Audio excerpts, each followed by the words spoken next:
Let's make something delicious. For this lasagna soup, we are going to start with 2 tablespoons of olive oil. And to that we are going to add 1 large onion. I am using a purple onion or red onion, whichever you call it. I call it purple because it's not red, it's purple.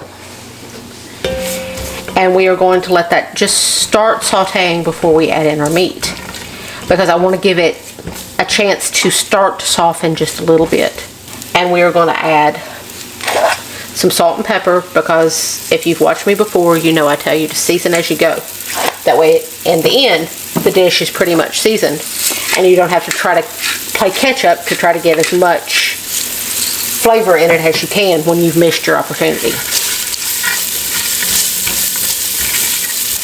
So now it's starting to soften just a little bit. So now we are going to add in about 1.5 pounds of sweet or mild Italian sausage, but you can use hot.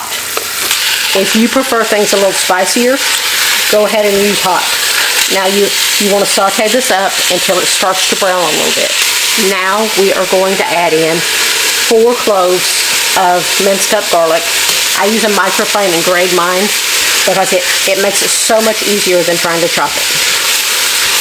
Now you want to let this go until your sausage is completely done and getting nice and brown.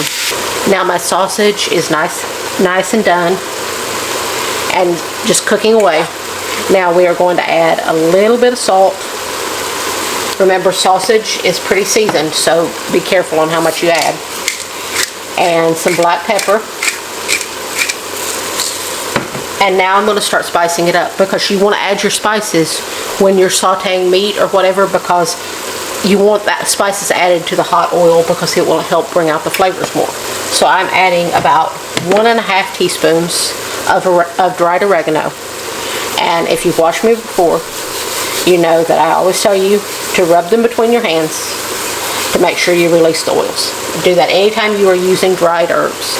And I'm using about a teaspoon of dried basil, and do the same, and about a teaspoon of dried parsley, and you want to do the same with it.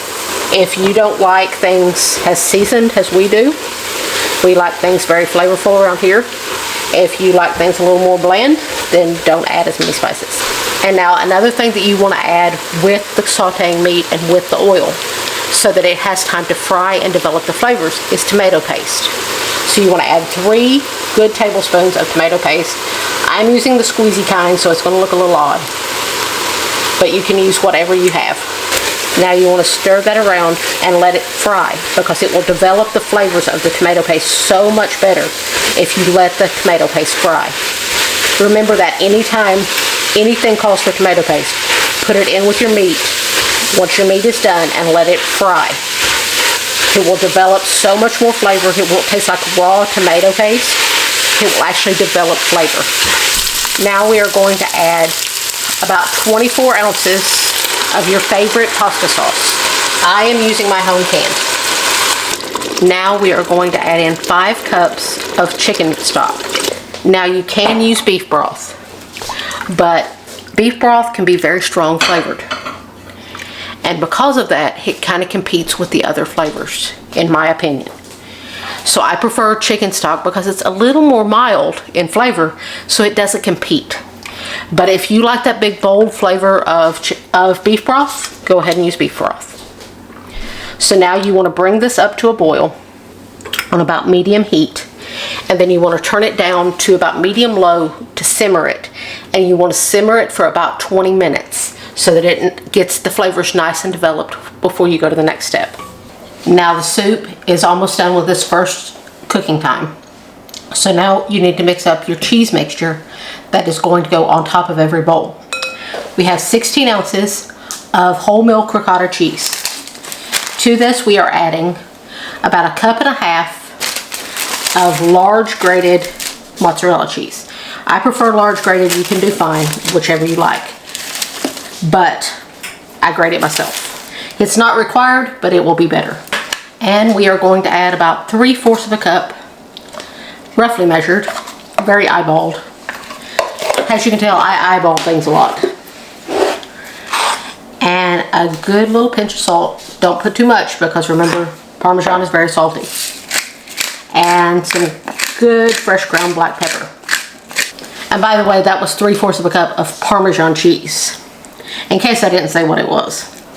Okay, now you want to cover this and refrigerate it until your soup is ready. Now the first part of the cook time, the 20 minutes to let the soup base cook, it's already cooked now.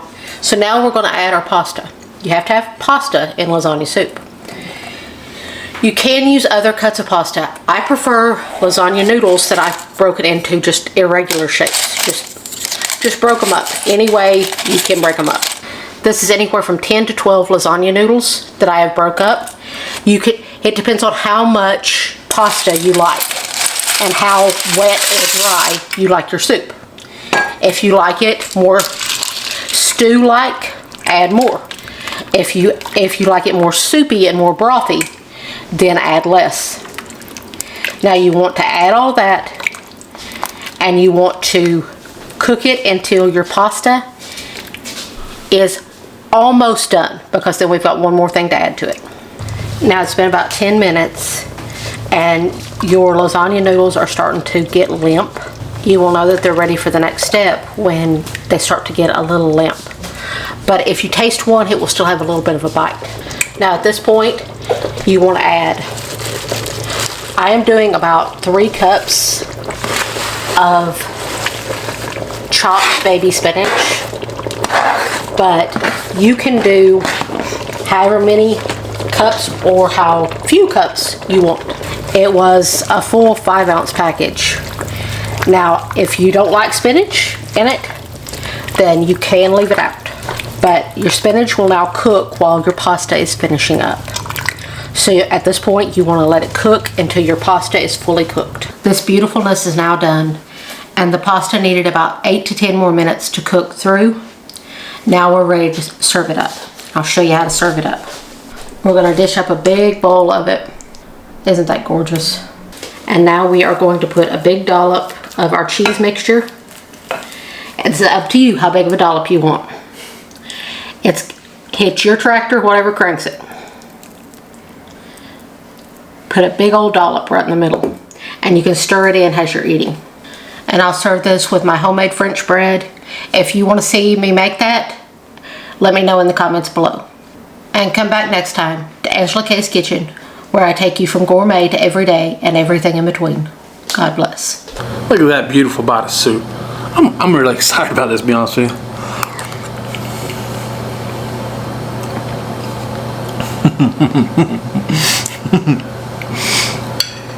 Excuse me for a moment.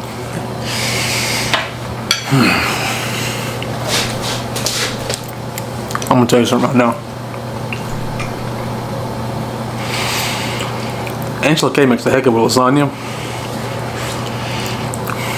That might be better than the lasagna. I don't know. There's something else. That's so good. It was phenomenal with the F. Right? It's so good. Angela K really killed it with this one, y'all. She's an amazing cook.